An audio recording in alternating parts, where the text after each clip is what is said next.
Corona virus संक्रमण दुनिया की सबसे बड़ी स्वास्थ्य समस्या बनी हुई है।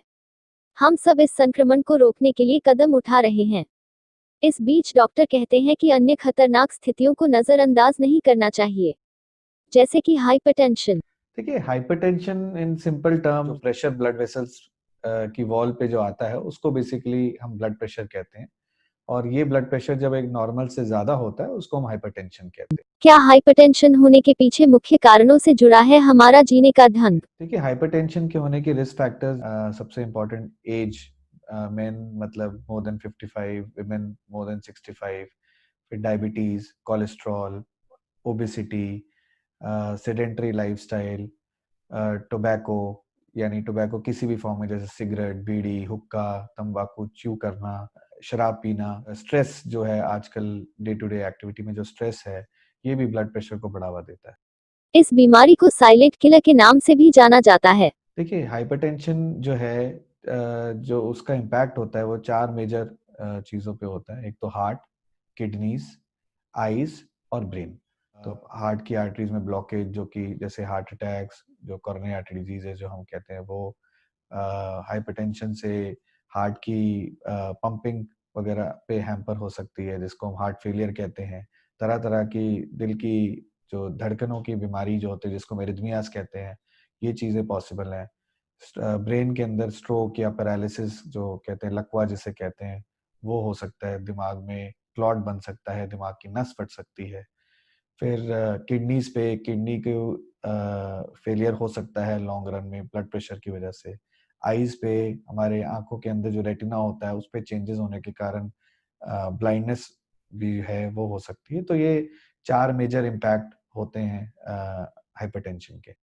हाइपरटेंशन इलाज नहीं मुश्किल। देखिए, हाइपरटेंशन कंट्रोल करने के लिए एक तो जो ये रिस्क फैक्टर्स जो मैंने बताए थे हाइपरटेंशन के, diabetes, cholesterol, obesity, cigarette smoking यानी टोबैको यूज किसी फॉर्म में, अल्कोहल, इन सब चीज़ों की लिमिटेशन होनी चाहिए। इनको हमें कंट्रोल करना चाहिए, इनको अपनी ज़िंदगी से हमें निकाल देना चाहिए। इसके अलावा हमारे डाइट में चेंजेस हमें करने चाहिए, जैसे कि ज़्यादा ऑयली फूड्स वगैरह नहीं खाने चाहिए, सैचुरेटेड फैट्स नहीं खाने चाहिए, जैसे बटर, डालडा, घी, ये सब चीज़ें कोलेस्ट्रॉल बढ़ाती हैं, तो ये हाइपरटेंशन को भी बढ़ावा देती हैं। दूसरा, एक्सरसाइज हमें करनी चाहिए, एटलीस्ट 30 से 40 मिनट्स ऑफ डेली एक्सरसाइज, जैसे कि ब्रिस्क वॉक, ये इम्पॉर्टेंट है। डे टू डे एक्टिविटीज़ में जितना ज़्यादा हम चलेंगे उतना ज़्यादा बेटर रहेगा। अगर किसी को मोटापा है तो वेट लॉस जो है वो भी ब्लड प्रेशर की को कंट्रोल करने में हेल्प करता है। और इसके अलावा अगर ब्लड प्रेशर है तो उससे रिलेटेड डॉक्टर अगर प्रिस्क्राइब करते हैं तो मेडिसिन भी खानी है। दवा की लत लग जाती है, यह एक बड़ा झूठ है। दवा न लेने से जान को हो सकता है खतरा।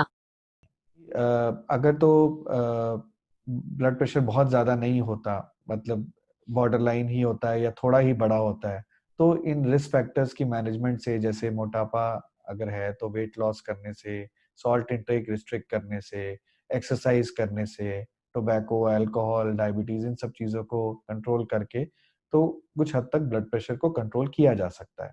तो अगर बहुत ज़्यादा ब्लड प्रेशर नहीं है, थोड़ा सा ही ज़्यादा है, तो हो सकता है कि इनिशियल पीरियड में दवाई चालू होने के बाद कुछ टाइम बाद ये सब चीज़ें करने के बाद दवाई छूट भी सकती है। बट सिर्फ इसलिए कि हमें मेडिसिन सारी ज़िंदगी ना खानी पड़े, ये कोई रीज़न नहीं है। द आइडिया ये है कि ब्लड प्रेशर हर सूरत में कंट्रोल होना चाहिए, नहीं तो उससे रिलेटेड जो टारगेट ऑर्गन डैमेज है वो हो जाता है। और इसलिए अगर खाली लाइफस्टाइल मॉडिफिकेशन से ब्लड प्रेशर कंट्रोल नहीं रहता है तो फिर हमें दवाई खानी ही है, चाहे आजीवन खानी पड़े। और मोस्ट ऑफ द केसेस में अगर ब्लड प्रेशर सिग्निफिकेंटली बढ़ा है तो कुछ ना कुछ दवाई लाइफ लॉन्ग चलती रहती है ना, कि मेडिसिन की एडिक्शन कुछ नहीं होती। Blood pressure should be control at all cost. Blood pressure control रखना ही है, वो खाली लाइफस्टाइल से हो, भले वो मेडिसिन से हो, और मोस्ट ऑफ केसेस में दोनों ही जरूरत होती है। तो ये कोई चरस गांजा नहीं है जिसकी कोई एडिक्शन हो जाएगी, और ये है कि हाँ, दवाइयाँ चलनी चाहिए अगर आगे की जिंदगी अच्छी चाहिए तो।